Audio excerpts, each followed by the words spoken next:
Good evening everyone. Self study सीजीटेट में आप सभी का स्वागत है। यदि आप हमारे वीडियो में नए हैं तो चैनल को सब्सक्राइब कर ले और बेल आइकन को प्रेस कर ले, जिससे आपको हमारी वीडियो का नोटिफिकेशन मिलता रहे। आज के वीडियो में हम लोग देखेंगे जो सीटेट की तैयारी कर रहे हैं, उन लोग जो न्यू लोग हैं, जो अभी अभी ज्वाइन किए हैं या जो पहले बार सीजीटेट के एग्जाम दिला रहे हैं, उन लोगों के लिए कुछ टैग वर्ड है।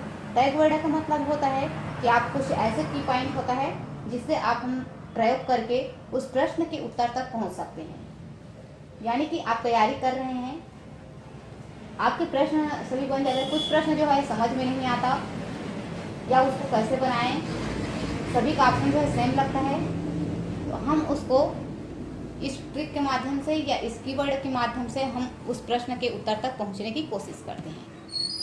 ये जो है आपको प्रश्न को देखते ही उसके उत्तर जो है आपसे बन जाएंगे। तो आप इस टैग वर्ड को जरूर देखें। तो सीजी टेट हो चाहे कोई भी टेट हो, आप उसकी जब तैयारी कर रहे हैं तो आपके पास सिलेबस होनी चाहिए। सिलेबस में आपके कौन कौन से टॉपिक है, कौन कौन से सब्जेक्ट से उस सब्जेक्ट के रिलेटेड कौन कौन से टॉपिक है जहाँ से प्रश्न बना हुआ है। आपके पास 5 साल का प्रीवियस ईयर क्वेश्चन है, उसमें आप उसको एनालिसिस कीजिए कि कौन कौन से टॉपिक से प्रश्न बन के आया है और कौन कौन से प्रश्न नहीं बने हैं। आप जिससे प्रश्न बनते आया है हमेशा उस टॉपिक को अच्छे से कॉन्सेप्ट क्लियर कीजिए, कोई अच्छे यूट्यूबर से जिसमें आप टॉपिक को सर्च करें, उससे रिलेटेड बहुत सारे यूट्यूब मिलेंगे, जिसका आपको अच्छे से समझ में आता है उसको आप अच्छे से देखिए। और या तो फिर गूगल से सर्च करके आप उसके पीडीएफ से पढ़ सकते हैं, लेकिन आपको पीडीएफ से अगर समझ में नहीं आता है तो आप यूट्यूब से वीडियो से आप अच्छे से जरूर देखें। और उसके बाद आप प्रैक्टिस सेट से कीजिए, जिसमें आपको प्रश्न के सॉल्व करने का तरीका पता चलेगा कि आप उसमें निगेटिव और पॉजिटिव के माध्यम से आप कैसे प्रश्न के उत्तर तक पहुंच सकते हैं। तो देखिए, टैग वर्ड भी 2 प्रकार के होते हैं, एक पॉजिटिव होता है और एक निगेटिव होता है। पॉजिटिव जिसको सकारात्मक बोलते हैं, निगेटिव जिसको नकारात्मक बोलते हैं। तो कोई भी एग्जाम हो टैग वर्ड उसमें यूज होता है, लेकिन सबसे ज़्यादा जो टैग वर्ड है वो यूज होता है सीटेट में, क्योंकि उसमें पेडागॉजी आता है। 90 नंबर का जो है पेडागॉजी रहता है, तो पेडागॉजी जो है पूरा टैग वर्ड पर चलता है। लेकिन जो हमारा सीजीटेट है इसमें ज़्यादा पेडागॉजी नहीं पूछा जाता, तो कुछ कुछ जो क्वेश्चन होता है वह एक टैग वर्ड या कीवर्ड के माध्यम से उसमें क्वेश्चन हल हो जाता है। तो चलिए उसी को हम आज देखेंगे। जो प्रश्न हमारे समझ में नहीं आता है उन्हीं प्रश्नों को हम टैग वर्ड कीवर्ड के माध्यम से हम उस प्रश्न को कैसे सॉल्व करेंगे। तो देखिए, पहले लेते हैं ये जो यहाँ पर जितना टैग वर्ड दिखाई दे रहा है यह सभी सब्जेक्ट के लिए मिक्स है। यहाँ पर देखिए, सकारात्मक यानी कि पॉजिटिव टैग वर्ड पहले देखते हैं। अगर प्रश्न में आपकी पॉजिटिव पूछा गया है, पहले तो आप प्रश्न को अच्छी तरह से पढ़ें कि प्रश्न में पॉजिटिव पूछा जा रहा है या निगेटिव पूछा जा रहा है। अगर पॉजिटिव पूछा है तो आप देखिए, सर्वांगीण विकास, करके सीखना, हस्तपरक, सम्मान, लगाव, जिज्ञासा, बाल केंद्रित शिक्षा, व्यवहारिक कुशलता, वास्तविक या दैनिक जीवन से जोड़ना, तो ये सभी क्या है, सकारात्मक है यानी कि पॉजिटिव वर्ड है। अगर आपके प्रश्न में पूछा गया है पॉजिटिव वर्ड पूछा गया है, सकारात्मक पूछा गया है, और आपके ऑप्शन में इनमें से कोई भी, चाहे वो आपके प्रश्न कितने भी लंबा हो, ऑप्शन चाहे कितने भी लंबा हो, अगर इसमें से कोई भी वर्ड आपके ऑप्शन में दिखाई देता है तब वह जो है आंसर सही होगा। आप उसी को सही आंसर करेंगे। इसका पीडीएफ आपको टेलीग्राम पे मिल जाएगी, आप वहाँ इसको अच्छे से जरूर पढ़ें सभी को। देखिए, और है पॉजिटिव के रूप में है लोकतांत्रिक प्रजातांत्रिक वातावरण, ये सभी पॉजिटिव है। समावेशी कक्षा, जिसमें समान कक्षा होते हैं, सभी को एक साथ बैठाया जाता है और एक साथ उसको शिक्षा दिया जाता है, यह समावेशी कक्षा होता है। दृश्य और श्रव्य सामग्री, यह भी समावेशी कक्षा होता है। विभिन्न संदर्भों में भाषा का प्रयोग, विभिन्न संदर्भों में अपनी भाषा का प्रयोग कर पाना भी क्या है, सकारात्मक है। विभिन्न गतिविधियां जो होती है, समूह चर्चा, प्रगतिशील शिक्षा, बहुभाषिकता, जो बहुभाषिकता है यह बाधक नहीं है, यह जो है संसाधन के रूप में काम आता है, ये भी सकारात्मक है। प्रश्न करने के अवसर, बच्चों को प्रश्न करने के अवसर देंगे, तो ये भी सकारात्मक है। पोर्टफोलियो का प्रयोग, यह भी सकारात्मक है। बच्चे जब स्कूल में कुछ भी बनाकर लाते हैं घर से और उस पोर्टफोलियो पर उसमें डालते हैं, जिससे बाद में प्रगति पत्रक जब भराया जाता है तो उसी पोर्टफोलियो के माध्यम से उसका प्रगति पत्रक जो है भरते हैं, उसी को कहते हैं पोर्टफोलियो, जो पूरे साल भर का अपना विवरण उसमें डालते जाता है। सहयोग और सामाजिक गतिविधियाँ, क्षेत्र भ्रमण, अनुभव, अग्रोन्मुखी व्यवहार, बच्चों के विचार, सृजनात्मकता, मौलिकता, नवीनता, लचीलापन, धारा प्रवाह, ये सभी क्या है, सकारात्मक है। मुक्त उत्तर वाले प्रश्न, मुक्त उत्तर वाले प्रश्न यानी कि जिसका जब किसी से कोई प्रश्न पूछते हैं तो उसका उत्तर सभी बच्चे अपने अपने विचार से देते हैं, तो उसको बोलते हैं अपसारी चिंतन। यानी कि जैसे कि बोल सकते हैं कि अगर हमारे गांव में प्रधानमंत्री आ जाए तो आप उससे क्या क्या मांग करेंगे, तो सभी अपने अपने विचार मत प्रकट करेंगे कि हम सभी अपना अपना जो भी इच्छा रहेगा उस चीज जो अपना मांग करेंगे। तो क्या है, यह अपसार है, अपसारी है, यानी कि वह फैलाव है, सब अपना अपना विचार प्रकट करेंगे, तो ये भी सकारात्मक है। निदान के बाद उपचार, निदान के बाद क्या किया जाता है, उपचार किया जाता है। आत्मनिर्भर, निदान यानी कि पता करना कि उसमें क्या कमी है, उनके बारे में पता लगाना है, फिर पता लगाने के बाद क्या करते हैं, उसका उपचार करते हैं। आत्मनिर्भर और उत्तरदायित्व, आत्मनिर्भर होना और उत्तरदायित्व नहीं, ये सभी क्या है, पॉजिटिव है। सकारात्मक दृष्टिकोण, प्रत्यक्ष अनुभव, ये सभी जो है सकारात्मक के अंतर्गत आता है। अगर इनमें से कोई भी ऑप्शन दिखाई दे, ये सभी जो है आपके सही ऑप्शन होंगे अगर सकारात्मक में पूछा गया है तो ये सभी सब्जेक्ट के लिए है। अगला देखते हैं,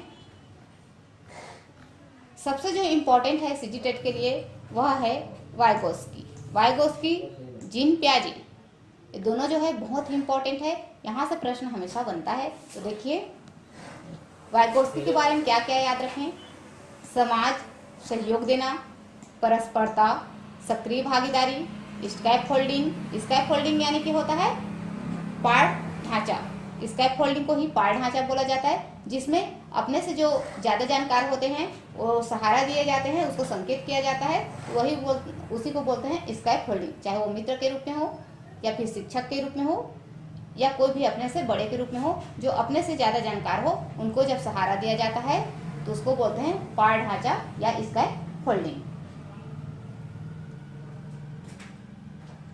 अनुकरण, संस्कृति, भाषा, तो देखिए इसमें अनुकरण भी आता है, संस्कृति भाषा भी आता है, सहयोगी प्रोजेक्ट भी आता है और JPD।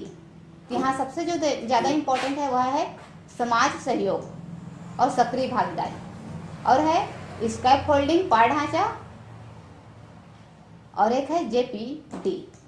ये जो 3-4 जो पॉइंट है ये बहुत ही इंपॉर्टेंट है, इससे हमेशा प्रश्न बनता है, स्कैप फोल्डिंग से तो बनता ही बनता है और JPD से और सक्रिय भागीदारी से, तो यहाँ से प्रश्न बनता है। यानी कि वाइगोस्की से अच्छे से इसको पढ़ लें, इस टॉपिक को आप वीडियो में किसी भी के चैनल से आप इसका वाइगोस्की का सर्च कर सकते हैं, उसको अच्छे तरह से इसका कॉन्सेप्ट को समझें।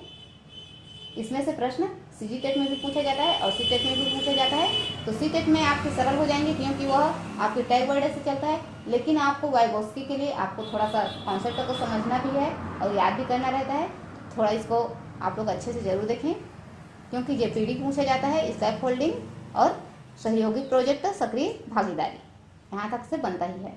अगला है जीन पियाजे, जीन पियाजे भी फेमस है, इससे भी प्रश्न बनता है। तो इसमें ज्ञान निर्माण से बनता है और संज्ञानात्मक विकास से बनता है और समावेशन से बनता है। रहने के लिए हमारे सिलेबस में समायोजन भी है, स्कीमा भी है, अनुकूलन भी है, ये सभी चीज़ है, लेकिन जो सीजीटेट में बनता है प्रश्न जो कंटिन्यू बनते आ रहे हैं उन चीज़ को हम ज़्यादा ध्यान देंगे। तो यहाँ पर आप ध्यान रखें ज्ञान निर्माण को, समावेशन, समावेशन को अलग अलग नाम से जाना जाता है हिंदी में, तो आप इसका इंग्लिश नाम याद रखें। इंग्लिश में इसको एसएस मिलन कहा जाता है।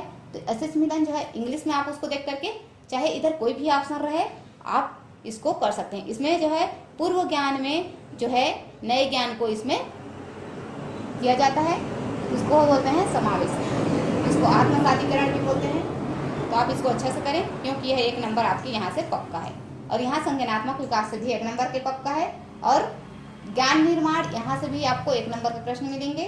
तो आप इस टॉपिक को अच्छा से जरूर कॉन्सेप्ट क्लियर जरूर करें। अगला है स्वच्छ प्रतिस्पर्धा। स्वच्छ प्रतिस्पर्धा यानी कि स्वयं से प्रतिस्पर्धा। स्वयं से प्रतिस्पर्धा जो रहता है वो क्या होता है, यह भी सकारात्मक है। तो सभी जो इतना देखे हैं सभी सकारात्मक है और यहाँ सीजी टेस्ट से पूछा जाता प्रश्न है और पूछा जा चुका है। अगला है निगेटिव। अब देखते हैं निगेटिव पॉइंट कौन कौन सा है। अगर हमको नकारात्मक पूछा जा रहा है तो हम नकारात्मक में देंगे उसका आंसर। पुस्तक केंद्रित शिक्षा, शिक्षक केंद्रित शिक्षा। देखिए पुस्तक केंद्रित शिक्षा यह निगेटिव है, नकारात्मक है। शिक्षक केंद्रित शिक्षा भी नकारात्मक है। बाल केंद्रित शिक्षा क्या है, सकारात्मक है। कोरी स्लेट, बच्चे को कोरी स्लेट खाली स्लेट बोलना क्या है, नकारात्मक है, क्योंकि बच्चे जो है अपने घर में मातृभाषा सीखे रहते हैं, सहज स्वाभाविक भाषा सीखे रहते हैं, जिसको अपना अर्जित किए रहते हैं, अपना खुद का एक व्याकरण होता है उसके पास, तो उसको हम कोरी स्लेट या खाली स्लेट नहीं कह सकते। तो यहाँ पर खाली स्लेट, कोरी स्लेट बच्चों को बोलना क्या है, नकारात्मक है। अगला है लैंगिक असमानता, पक्षपात। देखिए बच्चों को उसके लैंगिक या लिंग के हिसाब से उसको उसमें असमानता करना या उसमें पक्षपात करना यह भी गलत है, यानी कि यह भी निगेटिव के अंतर्गत आता है। प्रश्न में अगर ऑप्शन में केवल, मात्र, ही, सिवाय, बजाय, अगर ऑप्शन में इसमें से चाहे कितना भी लंबा ऑप्शन रहे, अगर उसमें से इनमें से कोई भी वर्ड दिखाई देता है तो वो प्रश्न आपके सही आंसर होगा, अगर वो आपके निगेटिव में पूछा है तब। और अगर आपको पॉजिटिव में पूछा गया है और ये ऑप्शन पर है तो आप इसको नहीं लेंगे, इसको कट कर देंगे। अगला है रटना, याद करना, स्मरण करना, कंठस्थ करना। ये सभी क्या है, निगेटिव है। बच्चों को रटवाना नहीं है, याद नहीं करवाना है, स्मरण नहीं करवाना है, कंठस्थ नहीं करवाना है, क्योंकि ये सब जो है निगेटिव के अंतर्गत आता है। अगला है दंड, सजा, शिकायत, समस्या, बोझ, अनुशासन, हतोत्साहित करना। ये सभी क्या है, ये भी सभी निगेटिव के अंतर्गत आता है, नकारात्मक है। बच्चों को हमें दंड नहीं देना है, सजा नहीं देना है, शिकायत नहीं करना है, समस्या, बोझ, अनुशासन, हतोत्साहित, ये सब चीज़ नहीं करना है, सब चीज़ है निगेटिव है। अगला है निष्क्रिय, तकनीकी ज्ञान, वैज्ञानिक शब्दावलियाँ, परिभाषा। बच्चे को निष्क्रिय नहीं रखना है, उसको सक्रिय बनाए रखना है, तो निष्क्रिय जो है निगेटिव है। तकनीकी ज्ञान, वैज्ञानिक शब्दावलियाँ, तकनीकी ज्ञान यानी कि जो तकनीक है उनके माध्यम से उसको ज्ञान देना। वैज्ञानिक शब्दावलियाँ, जो वैज्ञानिक शब्दावलियाँ हैं उसको याद करवाना, ये सभी निगेटिव के अंतर्गत आता है। अगला है परिभाषा, परिभाषा पर बल देना, ये भी निगेटिव है। व्याख्या और सीमित, व्याख्या करना और सीमित रहना, ये भी क्या है, निगेटिव है। परीक्षा, परस्पर प्रतियोगिता, पाठ्य पुस्तक पर बल, बच्चे की गलतियों को इंगित करना, उपेक्षा, अपेक्षा, व्याकरण पर बल, ये सभी जो है निगेटिव वर्ड हैं। अगर ये ऑप्शन में दिखे तो आप इसको निगेटिव के रूप में आप इसको चयन कर सकते हैं, आप अपने प्रश्न के हिसाब से। तो आप इसको अच्छे से जरूर देखें, PDF आपको मिल जाएंगे टेलीग्राम में। अगला है व्याकरण पर बल देना, निगेटिव ही है। अंक, ग्रेड, रैंकिंग, उत्तीर्ण, अनुत्तीर्ण, ये सभी क्या है, निगेटिव है। ज्ञान स्तर या लिंग के आधार पर समूह विभाजन, हम ज्ञान, उनके कितना ज्ञान है, उसको कितना जानकार है या कौन से लिंग के है, लड़का है या लड़की, उस आधार पर हम उसको समूह विभाजन नहीं कर सकते, करते हैं तो वह निगेटिव में आएगा। तुलना, पक्षपात, या तुलना भी नहीं करना है, पक्षपात भी नहीं करना है, क्योंकि यह निगेटिव है, नकारात्मक है। अलग करना, वर्गीकरण करना, ये सभी क्या है, निगेटिव है। नियंत्रित करना, यह भी निगेटिव है। बंद अंत वाले प्रश्न क्या है? तो बंद अंत वाले प्रश्न होता है फैक्ट प्रश्न होता है, जिसका एक ही उत्तर रहता है। चाहे कोई भी बच्चा हो, उसका आंसर एक ही आंसर उसका निकलेगा। जैसे कि किसी का नाम पूछो या फिर किसी का जन्म तिथि पूछो, तो उसका उत्तर सिर्फ एक ही रहता है। तो ये है बंद अंत वाले प्रश्न, जो अभिसारी, जो फैलता नहीं है। पुरस्कार और बाह्य अभिप्रेरणा। पुरस्कार से क्या होता है? बाह्य अभिप्रेरणा प्राप्त होती है, इससे आंतरिक अभिप्रेरणा प्राप्त नहीं होता। तो यह भी सभी निगेटिव के अंतर्गत आता है। अगला है, अब देखेंगे हम लोग हिंदी में पॉजिटिव वर्ड। तो हिंदी में ज़्यादातर हमारे सीजीटेट में पेडागॉजी जो है 6-7 नंबर के आते हैं, जिसमें सुनना, बोलना, पढ़ना, लिखना और भाषाई कौशल, इतना ही है। बाकी जो है, जो टैग वर्ड है, यह सभी सीटेट का टैग वर्ड है, और वही सीटेट का ही टैग वर्ड से हमारे सीजीटेट में भी काम आता है। तो चलिए देखते हैं। पहला है भाषा। भाषा क्या होता है? भाषा नियमबद्ध होता व्यवस्था है। अगर आपके ऑप्शन में भाषा से रिलेटेड मिले तो नियमबद्ध व्यवस्था है। व्यवहारिक कुशलता, विभिन्न संदर्भों में भाषा का प्रयोग, ये हमेशा आता है, विभिन्न संदर्भों में भाषा का प्रयोग। तो आप इसको जरूर देखें अच्छे से। मातृभाषा में शिक्षा, शिक्षा किस में देना चाहिए? प्राथमिक स्तर पर। तो मातृभाषा में शिक्षा देना चाहिए, चाहे उसकी मातृभाषा कोई भी हो। भाषा का अधिकाधिक प्रयोग, भाषा का अधिकाधिक प्रयोग करना चाहिए। अगला है भाषा अर्जन।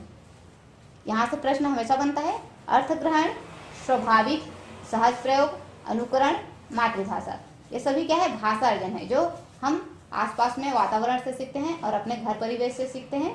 ये सभी क्या है? भाषा अर्जन है। अगला है भाषा अधिगम। भाषा अधिगम क्या है? तो प्रयासपूर्ण, जो हम स्कूल जाने के बाद सीखते हैं, जब स्कूल जाते हैं तब सीखते हैं, उसको बोलते हैं भाषा अधिगम। अधिगम यानी कि हम जब स्कूल जाना प्रारंभ करते हैं तभी सीखते हैं अधिगम, दूसरी भाषा। ये द्वितीयक भाषा के रूप में इसको सीखा जाता है, जिसमें प्रयासपूर्ण होता है, इच्छापूर्ण होता है, अपने इच्छा से सीखते हैं। जो भाषा आपको पसंद आती है उस भाषा को आप सीखते हैं। द्वितीयक भाषा उसको बोलते हैं अनुवाद, जिसमें आप अनुवाद करते हैं। भाषा सीखना। अब है भाषा शिक्षण। भाषा सीखना, प्रयोग, रचनात्मकता, मौलिकता, घर की भाषा व स्कूल की भाषा को सम्मान देना या समान होना। घर की भाषा और स्कूल की भाषा क्या होना चाहिए? समान होना चाहिए। तो देखिए यहाँ पर सीजीटेट में यहाँ से पूछा जाता है प्रश्न, यानी कि सभी से एक एक प्रश्न मिल ही जाता है, लेकिन सबसे जो ज़्यादा प्रश्न बनता है वह है सुनना, बोलना, पढ़ना कौशल और भाषाई कौशल से। तो आप उसको अच्छे से याद रखें। अगला है भाषा प्रयोग के विविध और वैविध्यपूर्ण परिवेश। भाषा प्रयोग के जो है विविध,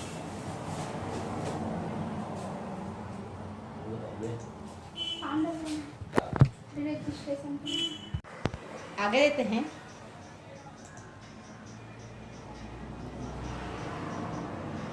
देखिए अब है सीजीटेट के लिए जो है हिंदी में जो पेडागॉजी आता है वो यही से आता है, सुनना, बोलना, पढ़ना, लिखना, यानी कि भाषा कौशल। भाषा कौशल जो है मोस्ट है दोनों पेपर के लिए, पेपर 1 और पेपर 2 दोनों के लिए, यही से ज़्यादा प्रश्न बनता है। भाषा कौशल LSRW, जिसको बोलते क्या है? सुओपोली, सुओपोली के नाम से जानते हैं इसको।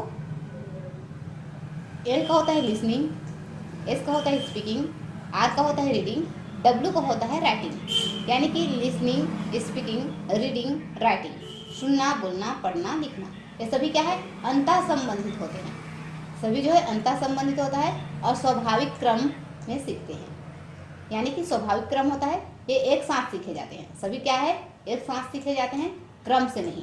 जब प्रश्न पूछ दिया जाएगा तो इसको एक साथ सीखे जाते हैं, अंतः संबंध होते हैं, लेकिन क्रम से नहीं। अगला है, देखिए ये भी इम्पोर्टेंट है, यहाँ से भी प्रश्न हमेशा बनता है। नाम चमस्की। नाम चमस्की क्या है? भाषा सीखना क्या होता है? यह जन्मजात होता है। नाम चमस्की का कहना है कि भाषा सीखना जो है जन्मजात होता है। सार्वभौमिक व्याकरण, बच्चे जो है स्वयं से व्याकरण बनाने के उसमें क्षमता होती है। LAD भाषा अधिग्रहण, ये जो है अगर आपके ऑप्शन में दिखे तो आप उसी को आंसर जरूर लगाएं। अगला है, इसमें देखते हैं अब हिंदी में निगेटिव कुछ वर्ड है। तो व्याकरण पर बल देना, यह निगेटिव है। नियमों के द्वारा शिक्षण, यह भी निगेटिव है। परिभाषा पर बल, यह भी निगेटिव है। तो यह हुआ हिंदी का आप लोगों का। अगला देखते हैं गणित। तो गणित में आप सी टेट के लिए तो देख सकते हैं, लेकिन सी जी टेट के लिए आप डी.एड. सेकेंड ईयर के जो बुक है उससे आप पढ़िए। जो जो टॉपिक है आपके सिलेबस में, उस टॉपिक को आप डी.एड. सेकेंड ईयर की बुक और डी.एड. फर्स्ट ईयर की बुक, दोनों बुक से आप उसका टॉपिक्स को खोजिए और उसको पढ़िए। अगर नहीं मिलता है तो आप यूट्यूब पर सर्च करें, उस टॉपिक को, कॉन्सेप्ट को समझने की कोशिश करें। देखिए, फिर भी इसमें कुछ टैग वर्ड देखते हैं। गणित में पॉजिटिव टैग वर्ड है तार्किक चिंतन। गणित में तार्किक चिंतन होता है। वास्तविक जीवन से जोड़ना, जब आपके ऑप्शन में दिखाई दे तो आप इसको राइट आंसर लगाएं। सीखने के अवसर, गतिविधि, विचार को प्रोत्साहित करना, समझ और चिंतन विकसित करना, विस्तार पर ध्यान देना, व्यापक विकल्प। ये सभी क्या है, गणित का जो है पॉजिटिव टैग वर्ड है। अगर आपके ऑप्शन में ये सब चीज़ दिखाई दे तो आप इसको राइट आंसर लगा सकते हैं। अगला है निगेटिव टैग वर्ड में क्या क्या है गणित में। तो उच्च कक्षाओं के लिए या व्यवसायी बनने के लिए, रोजमर्रा के कार्य के लिए, अगर ये सभी है, ये सभी निगेटिव होगा। गणित में उच्चतर और अमूर्त पढ़ाई की तैयारी करना, ये सभी निगेटिव वर्ड है गणित के लिए। तो आज का वीडियो यही पर समाप्त होता है। आप इसी तरह से पर्यावरण का भी बना सकते हैं। पर्यावरण का ज़्यादा पेडागॉजी नहीं पूछा जाता, क्योंकि पेडागॉजी जो है आपके पर्यावरण में इकाई 1 से 5 तक जो है आपके डी.एड. सेकेंड ईयर की बुक से मिल जाता है। पर्यावरण का जो 6 और 7 और 8, ये 3 जो इकाई है, जिसमें परिवार है और अपने शरीर की देखभाल, और है 8वां जो है पारिस्थितिक तंत्र। ये तीनों को आपको पीडीएफ हमारे टेलीग्राम से मिल जाएंगे 8 सितंबर को। तो आप लोग वीडियो को सब्सक्राइब जरूर कर दें जो नहीं किए हैं, और टेलीग्राम में ज्वाइन होकर के आप इसके पीडीएफ प्राप्त कर सकते हैं 8 सितंबर को। इस तीनों टॉपिक का, जो पर्यावरण के 3 टॉपिक है, परिवार और है आपके मानव शरीर की देखभाल और पारिस्थितिक तंत्र, ये जो 3 टॉपिक है, इसका आपको पीडीएफ नोट्स हैंड राइटिंग मिल जाएंगे। और जो 1 से 5 तक का है, उसको आप अपने डी.एड. सेकेंड ईयर की बुक से पढ़ें पर्यावरण के लिए। और गणित के लिए आप डी.एड. सेकेंड ईयर की आप बुक को पढ़ सकते हैं, जो जो टॉपिक है उसको खोज करके, या फिर आप यूट्यूब में सर्च कर करके उस टॉपिक को आप कॉन्सेप्ट क्लियर जरूर करें। और इंग्लिश के लिए आप सी टेट के कोई भी अच्छे एजुकेटर है इंग्लिश का, उसको आप पेडागॉजी को अच्छे से देख लें। उसमें ज़्यादा जो है पेडागॉजी पूछा जाता है इंग्लिश में, व्याकरण बहुत कम रहता है और अनसीन पैसेज रहता है। तो अनसीन पैसेज आप उसको देखकर उसी में सॉल्व करेंगे। हिंदी में आप पूरा व्याकरण जो है उसको टॉपिक के अनुसार, आपके पास कोई भी अगर ग्रामर की बुक है या लुसेंट का है, आप उसको पकड़िए और जो जो टॉपिक आपके सिलेबस में है उस टॉपिक को कॉन्सेप्ट क्लियर करते जाइए। अगर समझ में नहीं आता है बुक तो आप यूट्यूब में सर्च कीजिए, उसको पढ़िए। इस तरह से आपके पूरा सिलेबस जो है कवर हो जाता है। अब ज़्यादा दिन नहीं बचा है, आप उसी चीज़ को पढ़ें जो आपके सिलेबस में है, बाकी निरर्थक को अभी ना पढ़ें। यह सेल्फ स्टडी है, यहाँ पर सिर्फ हम गाइड कर सकते हैं, ज़्यादा थ्योरी नहीं समझा सकते, क्योंकि हमारे पास सुविधा उपलब्ध नहीं है। वीडियो जो है लंबा हो जाता है और लंबा होने के कारण अपलोड नहीं हो पाता, और यहाँ पर साउंड की प्रॉब्लम रहती है क्योंकि रोड पर है, तो इसलिए यहाँ पर हम ज़्यादा थ्योरी नहीं समझा सकते। जो भी हमसे बनता है वो गाइड करते हैं, जो नए लोग हैं उन लोगों के लिए। तो अगर आप लोगों को वीडियो अच्छा लगा तो चैनल को सब्सक्राइब कर लीजिए। 8 सितंबर को आपको ईवीएस का 3 टॉपिक जो है, 3 यूनिट है, उन 3 यूनिट का आपको पीडीएफ प्राप्त हो जाएंगे पब्लिक ग्रुप पर। तो आप लोग चैनल को सब्सक्राइब जरूर कीजिएगा। वीडियो को देखने के लिए